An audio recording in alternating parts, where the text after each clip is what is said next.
Assalamualaikum warahmatullahi wabarakatuh. Apa tujuan Allah Subhanahu wa taala menciptakan manusia di bumi? Kita ambil salah satu pernyataan Al-Qur'an yang mengatakan bahwa untuk menjadi khalifah. Khalifah bermakna atau meliputi kepemimpinan, regenerasi dan tentang peran manusia di dalam siklus kehidupan ini di semua dimensi. Misalnya, kemampuan seseorang dalam memimpin dirinya seperti hawa nafsu dan semua perangkat di dalam kemanusiaan kita yang kerap digoda oleh kehidupan atau daya pikat duniawi agar bisa memimpin di semua level, membangun rumah tangga dan generasi kekhalifahan, kemaslahatan umat manusia, peradaban yang beradab, memelihara alam, menuntut ilmu dan menerapkannya, menjaga fitrah kemanusiaan diri dan kesehatan, berguna bagi sesama dan peradaban ini, menjalin hubungan sosial, tolong-menolong, berlaku adil, taat hukum, membela kebenaran, membantu yang lemah, fakir miskin, anak yatim piatu, dan semua hal yang bermanfaat serta berguna bagi sesama peradaban ini dan alam secara umum. Dan untuk bisa menjadi khalifah seperti tujuan pencipta kita, semua bermula dari sumber daya diri masing-masing yang wajib dibangun dan juga dipimpin.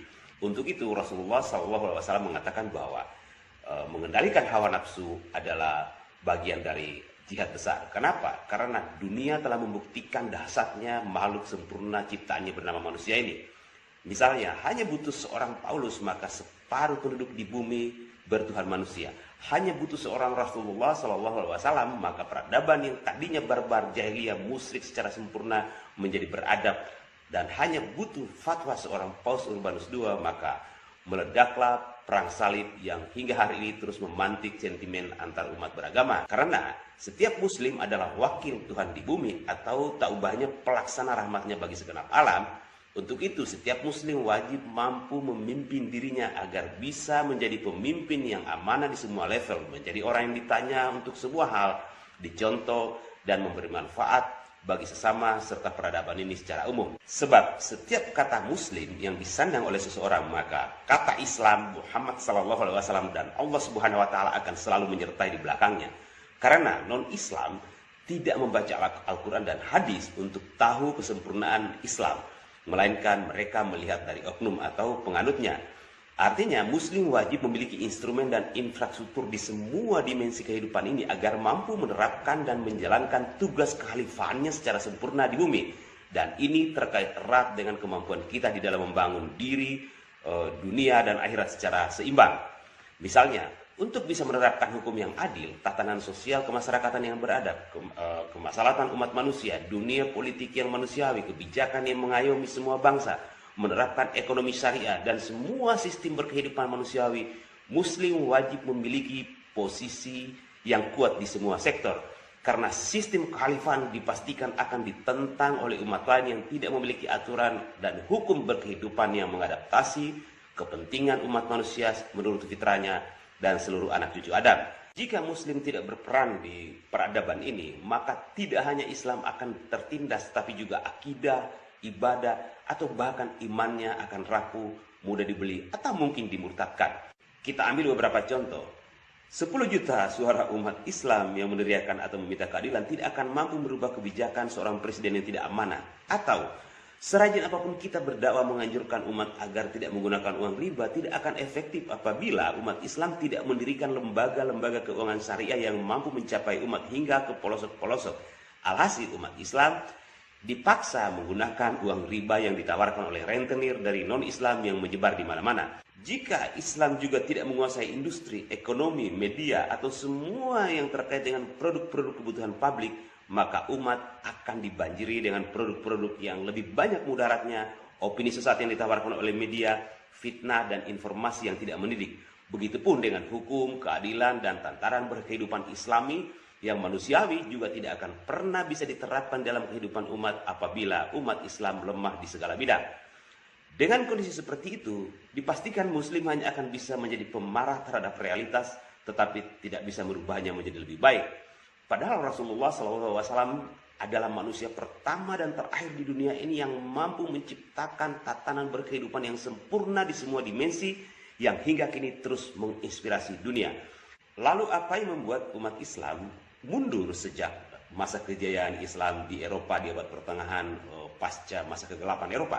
Pertama, tampaknya agenda non-Islam yang sejak lama ingin agar umat Islam hanya fokus pada ibadah ritual semata lalu mengabaikan ibadah perbuatan dalam membangun kemaslahatan dunia telah berhasil diterapkan kepada mayoritas umat Islam melalui oknum-oknum muslim yang terpedaya dengan penalaran sempit bahwa jika Islam ingin masuk surga hanya perlu giat ibadah ritual semata, abaikan dunia, dan jika perlu membencinya.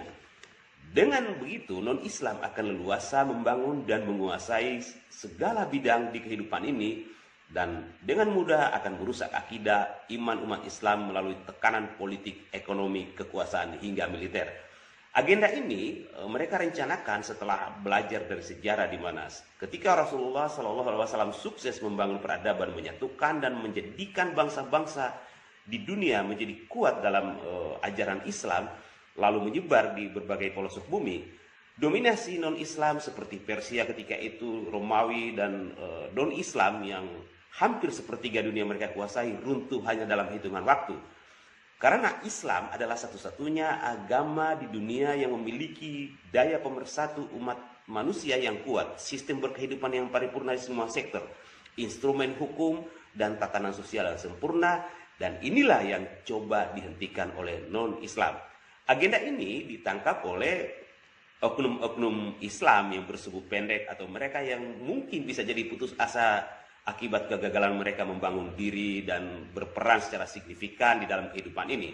Mereka lalu menerjemahkan dalil-dalil di Al-Quran dan hadis secara sepenggal-sepenggal untuk melegalisir keputusan mereka untuk mengabaikan tugas mereka sebagai khalifat di bumi. Misalnya beberapa narasi yang mengatakan bahwa dunia hanya sementara, lintasan sesaat, hanya tempat bersenda gurau, tak ubahnya tetesan air jika jari kita dicelupkan di air dan sebagainya. Padahal jika kita maknai secara substansi, pandangan atau anjuran Al-Quran dan hadis tentang kehidupan duniawi seolah-olah terkesan menyepelekannya adalah untuk membangun keseimbangan psikologis, pemikiran dan pemaknaan umat Islam dalam melihat dunia dan akhirat agar bisa seimbang. Sehingga umat ini tidak tergoda berlebihan terhadap kehidupan duniawi yang memiliki daya pikat yang sangat luar biasa sehingga berpotensi membuat umat Islam lalai menyeimbangkan kehidupannya antara dunia dan akhirat. Apalagi godaan dunia sifatnya real dan instan, sementara kehidupan akhirat yang dijanjikan oleh Allah Subhanahu wa taala adalah investasi berjangka panjang, dinikmati atau dirasakan secara bertahap dan abadi. Misalnya seseorang digoda untuk korupsi. Jika dilakukan saat itu, maka saat itu akan dinikmatinya meski hanya pada jangka waktu tertentu.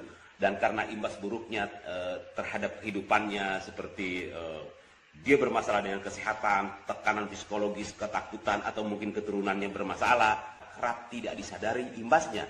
Inilah yang diseimbangkan oleh Al-Quran dan hadis, tetapi tidak berarti umat Islam bisa dengan mudah melepaskan tanggung jawab khalifatnya di bumi.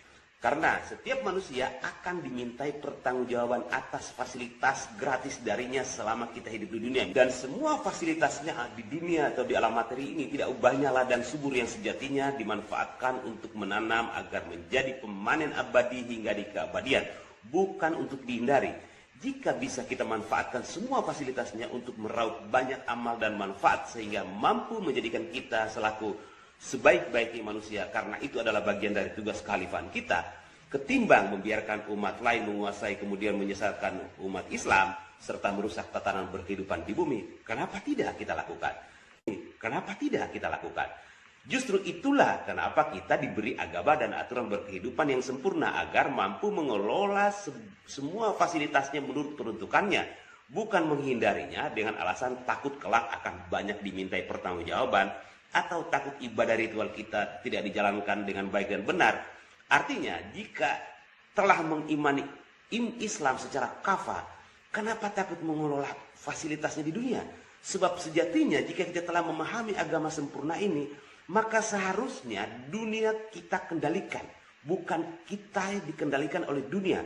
Karena ketika Islam tidak berperan di dunia, maka fasilitas yang tidak terbatas ini akan dikuasai oleh non-Islam, kemudian dipakai untuk menindas, merusak akidah, atau bahkan iman setiap muslim. Dan jika sudah seperti itu, bisa jadi kita tergolong sebagai kaum yang kufur nikmat. Bagaimana mungkin kita bisa meyakini bahwa dengan taat ibadah ritual semata, maka kita telah dijamin masuk surga? Sementara dunia adalah alam ujian dan tempat di mana manusia dimurnikan agar pantas menjadi makhluk surgawi, di mana dunia adalah fasilitasnya untuk juga kita gunakan di dalam beribadah ritual serta perbuatan. Padahal di satu sisi kita yakin bahwa amal ibadah ritual akan berhenti ketika kita telah berpulang. Sementara amal ibadah perbuatan seperti amal saleh akan terus kita terima imbalannya bahkan ketika kita telah menghadap kepada Sang Maha Pencipta. Sementara di sisi lain, fasilitas dunianya yang disediakan oleh Allah Subhanahu wa taala untuk meraup banyak amal ibadah dan perbuatan secara seimbang diabaikan. Karenanya Al-Qur'an mengatakan, "Kejar akhiratmu tetapi jangan lupa bagianmu di dunia." Dan Rasulullah SAW juga menghimbau, "Kejarlah duniamu seolah engkau akan hidup 1000 tahun lagi dan akhiratmu seakan-akan engkau akan mati besok." Dan ini jelas adalah tentang keseimbangan hidup. Karena alasan itulah bulan dan matahari tidak saling berebut dominasi. Bahkan Allah Subhanahu wa taala menegaskan, kamu sekali-kali tidak akan melihat pada ciptaan Tuhan yang Maha Pemurah sesuatu yang tidak seimbang. Maka lihatlah berulang-ulang. Adakah kamu lihat sesuatu yang tidak seimbang? Al-Mulk 3. Jika Allah Subhanahu wa taala menciptakan manusia hanya untuk menjadi penaat ritual semata, Tuhan tidak akan pernah menciptakan manusia karena malaikat telah melakukannya secara sempurna melebihi manusia. Dan ini terekam dalam dialog antara Allah Subhanahu wa taala dengan para malaikat ketika Tuhan hendak menciptakan manusia, di mana malaikat mengatakan bahwa untuk apa menciptakan manusia jika hanya untuk melakukan pengrusakan di bumi? Dan Allah Subhanahu wa taala menjawab bahwa engkau tidak tahu apa yang Allah ketahui. Dari jawaban Allah Subhanahu wa taala di sini menunjukkan bahwa tentang beribadah ritual, memuji dan bertasbih kepada Allah Subhanahu wa taala bukan hanya tentang ritual semata, tetapi juga termasuk ibadah perbuatan selama kita di dunia.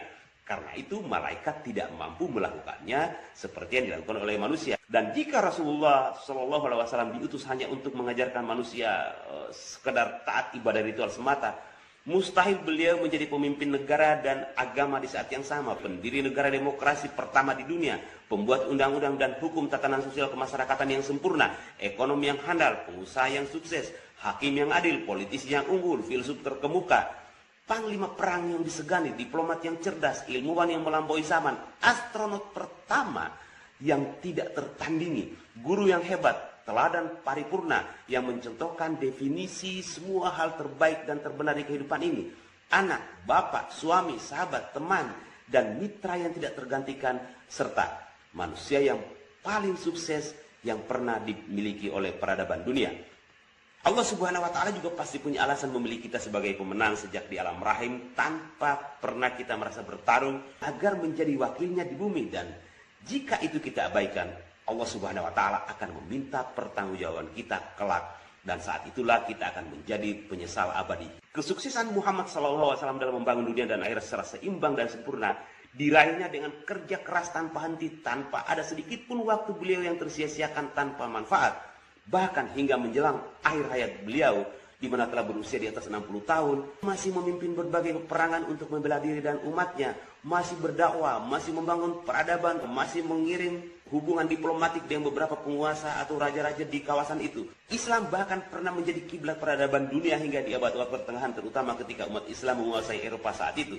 Disitulah lahir banyak sekali saintis muslim di mana ilmu teman mereka telah memberi sumbangsi yang sangat luar biasa terhadap dunia.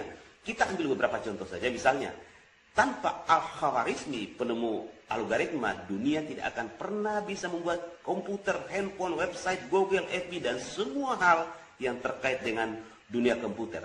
Dan tanpa Al-Jazari selaku penemu pertama teknologi mekanik, peradaban tidak akan pernah mampu membuat semua jenis mesin seperti motor, mobil, pesawat, dan semua ilmu mekanik yang dibangun oleh dunia. Karena mesin apapun itu, cara kerja yang sama, yang berbeda adalah fungsi, bentuk, ukuran, dan mereknya.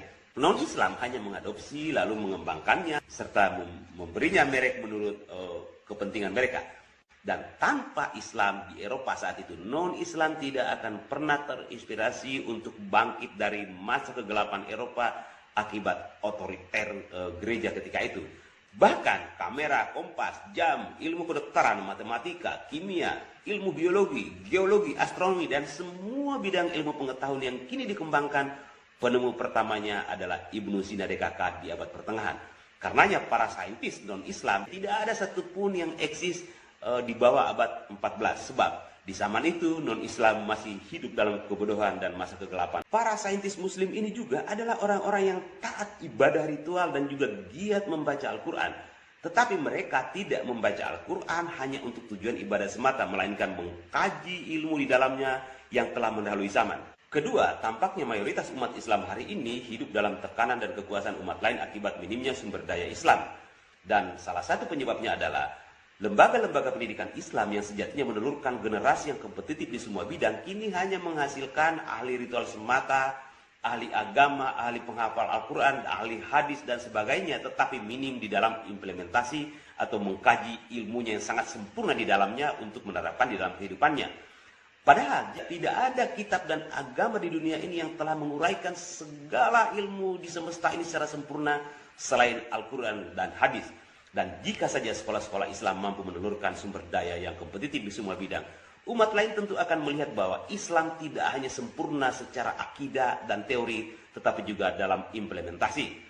Maka terbentuklah image bahwa jika ingin menjadikan anak kita sebagai ahli agama, maka pesantren adalah pilihannya. Dan jika ingin anak kita menguasai ilmu dunia, maka sekolah umum adalah pilihannya. Anda bayangkan jika presiden, menteri, gubernur, bupati, kapolri, panglima, miliarder, pengusaha yang sukses, politisi yang handal, atlet, filsuf, ilmuwan yang tidak tergantikan adalah santri dan hafiz Al-Quran. Betapa bangganya umat ini. Intinya adalah tentang pengikut Nabi terpuji dan sempurna ini, bukan hanya mereka yang giat memujinya tanpa berlaku terpuji, membanggakannya tanpa membuatnya bangga, merasa mencintainya tanpa meneruskan pengajarannya secara kafah, melainkan mereka yang menerapkan dan menjalankan pengajarannya secara kontekstual dan komprehensif, sebab cara itulah cara terbaik di dalam memujinya, metode terbenar di dalam membuatnya bangga, dan perilaku penuh cinta di dalam mencintainya. Salam bagi yang berpikir. Wabillahi taufiq wal hidayah. Wassalamualaikum warahmatullahi wabarakatuh.